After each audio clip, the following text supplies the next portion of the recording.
everything changes.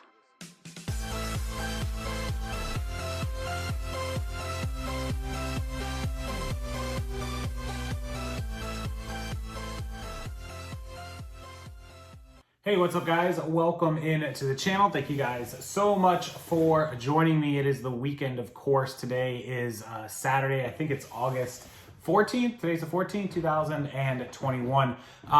Just for clarification on this channel, you guys saw the title. I am not a licensed CPA or lawyer or legal financial advisor. So I think I've made this clear across dozens and dozens or hundreds of videos and posts. Always consult a CPA or legal lawyer, financial advisor for actual official legal help and advice, right? Anything that you get from my channel is either purely my experience, my opinions, or for entertainment value, one of the other.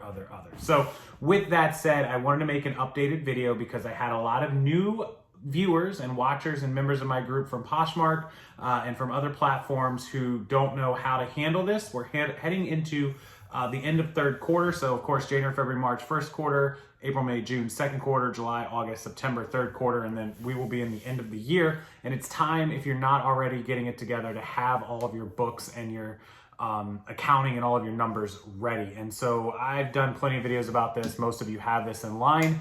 Also, as always, I offer a free, absolutely free, just put your email in for our email list, down below, downloadable spreadsheet for Excel where you can track right along with my numbers. And when you get that spreadsheet, you will also get a little demo, a link to the demo video to watch to learn how to use it. So I thought this would be a good video to go ahead and just give you three basic pieces of knowledge that you need for accounting. So one is, what exactly is the breakdown of sales, like gross sales, which sales and numbers you need for each platform, because each one is different. On eBay, you're gonna track all the money coming in, the labels that you buy, your gross sales, net sales, etc.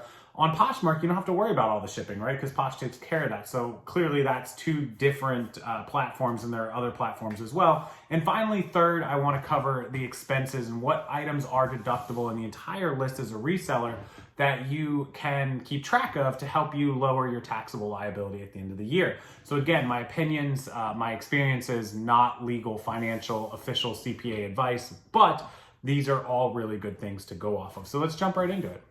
Okay, so very first, you're gonna track the total amount of sales. And so I wanna cover this on three different platforms. So eBay and Amazon are pretty much the same. So when you're paid, whatever you pay or charge for the item, let's say you're selling a cell phone case for $10, right?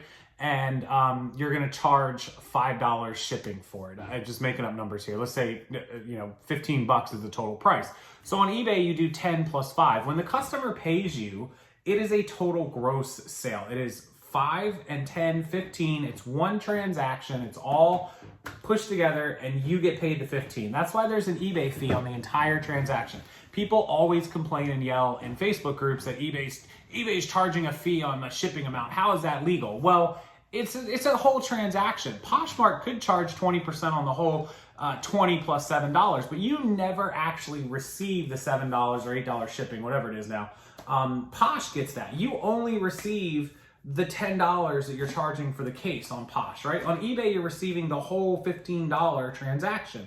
So there's a fee on that. And so that $15 is your total gross sale. And you're gonna record that, because if your end of the year ended right now, your 1099, or what, if you get a 1099 or even if you don't, the IRS is only gonna know Casey did $15 in sales. They don't know that it was 10 and 5, or if it was 14 and 1 or 15 and 3. They don't know. They get one piece of paper that tells them $15. Does that make sense to everyone? A lot of you don't understand this. I see it and it's so frustrating. It's $15. On Posh, when you sell an item, they just get that $15 or that $10 report, because the shipping that Posh charged never comes to you. It's never reported on your 1099. That is no part. That is all Posh's responsibility, right? So only the amount that physically comes over to you before any fees. So that's your 15. And that's how you will record your gross total sales, the first thing, across all platforms. eBay and Amazon pretty much work the same way. Posh, like I just told you, you're only gonna need to record the total sale amount, the amount you sold the item for. If you give the customer a bundle or a discount, that's the price. If you're selling a $30 item and you discount it or bundle it and it ends up being 24, that is the amount that your gross sale total needs to be. When you report to the IRS, they literally ask on line 1, what were your total gross sales? And so that's the first thing that you have to know. That's number 1, far and away, absolutely a must.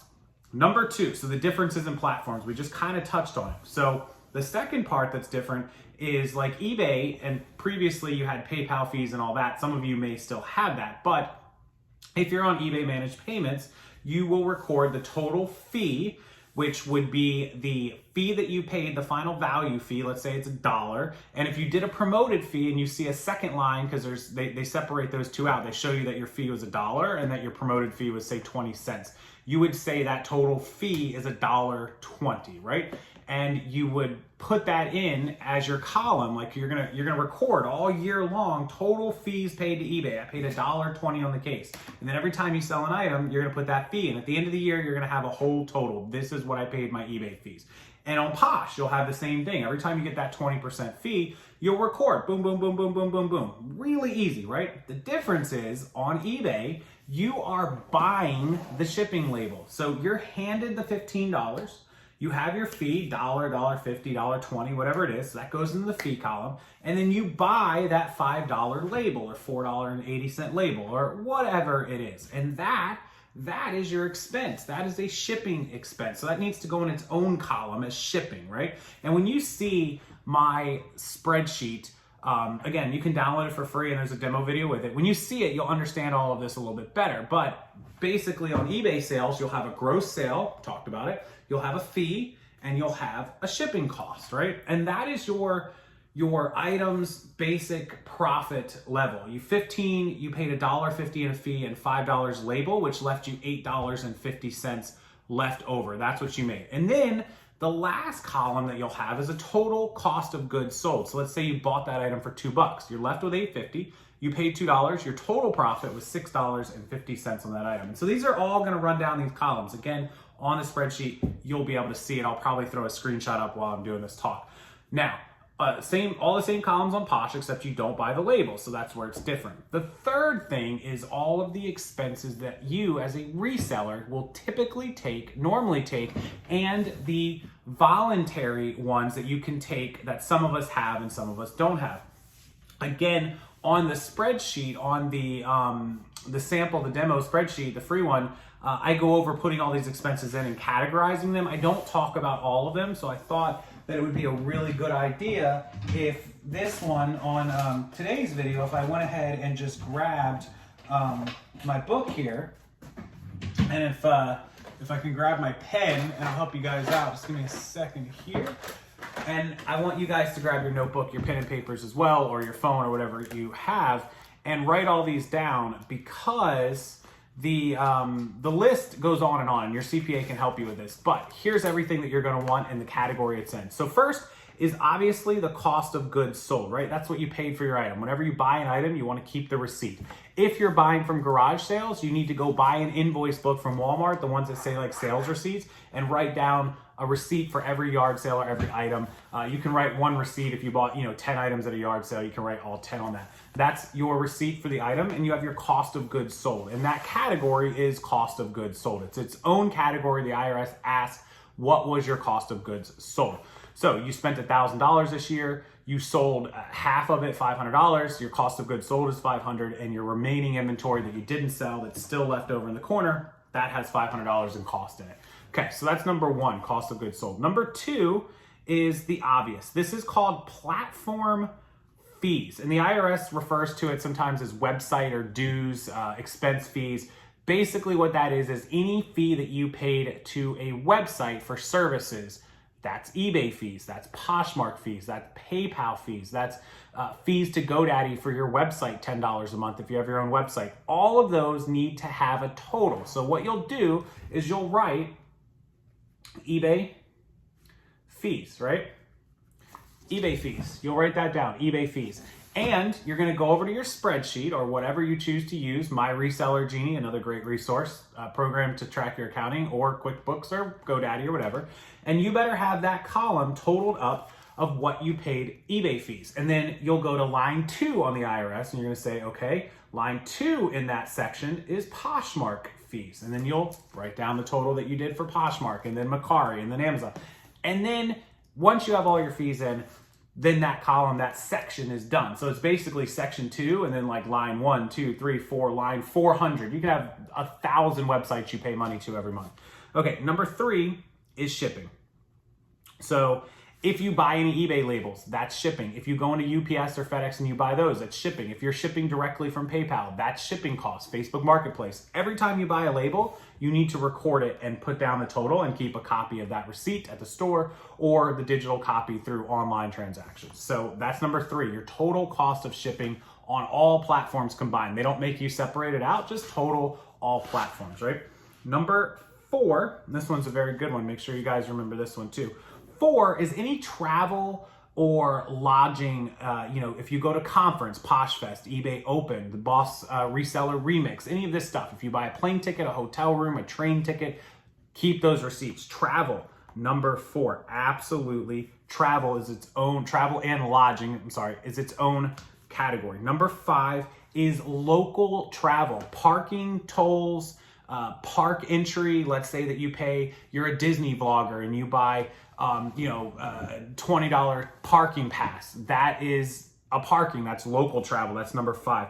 So travel and lodging is when you like leave the state. That's one column, and travel local plus parking is number 5. And that is like its own category as well. Number 6 is mileage. Very easy. How many miles do you drive for business? Not going to the ice cream shop. How many miles did you drive to go to Goodwill and come back? 5 miles each way, 10 miles, you go twice a week, 20 miles a week, 52 weeks, easy, 1,040 miles. Bam, that's what you drove for business. If you go to Goodwill and the ice cream shop, it's only the amount that was used for the business section of it, right? You wouldn't, if the ice cream shop's an extra 3 miles, 6 miles round trip, it's not a 16-mile business trip, it's a 10-mile business trip. Those 6 miles don't count. Mile IQ app that you can use. And that's number 6, I'm sorry. Number 7 is cell phone and internet. I would recommend talking to your CPA because everyone seems to be, on a different page with this, but I've talked to IRS people directly, and this is what I understand it. Again, I can't give you legal advice, but we use our cell phones, every day, personally in business. Most of us only have a cell phone. We don't have house phones anymore. So if your cell phone is $100 a month, well, it makes sense. You cover 50% of business with it, so you can claim $50 of the bill, which would be $600 for the year. That's what I do. I use my phone way more than 50% of the time for business. I hardly use it for personal, like it's almost all business. Yeah, I talk to Kate, I talk to my mom, I talk to people, but the amount of business calls I get, way more than $50 worth. But that's all I'm gonna claim because the IRS could never argue that point. And if they did, you could easily say, go ahead and pull my phone records, right? That's the way we do it.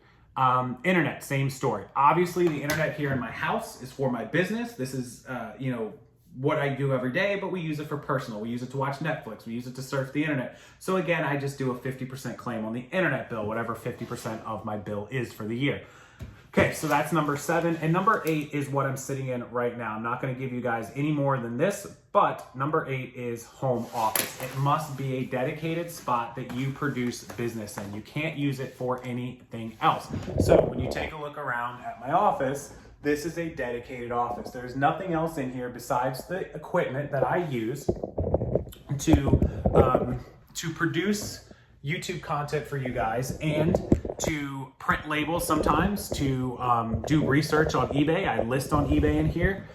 Everything that I do in here is business related. Occasionally, I will come in here and work and take a break for 30 minutes, a lunch break, eat some food. Sometimes I'll, play on my screen, I'll crank up some YouTube videos and watch it. But this is a business office. This is what this office is for. It is not used for anything else besides work. You cannot use your kitchen as an office because you use it for other things. Your living room is not an office because you use it for other things. So it must be a dedicated space in your house, and you can claim your office expense, your home office expense. And so that's number 8. And those are the 8 things that most of us will claim. There are tons of other deductions and expenses. Please talk to your CPA, but I wanted everyone to understand exactly how the numbers work when you file taxes. This is federal income tax. For all the comments coming, this has nothing to do with state sales tax. All right, I think I covered it all. So make sure you keep track of the total transaction, that's gross sales.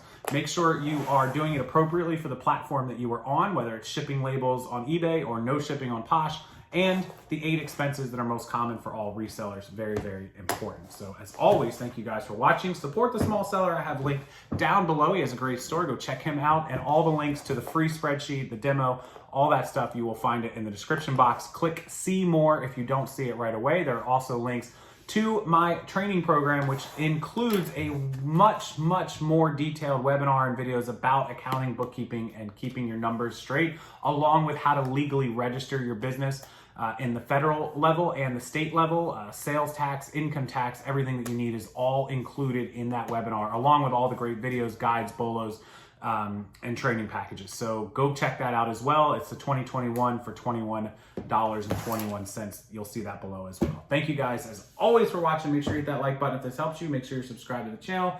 And until next time, I'll see everyone later.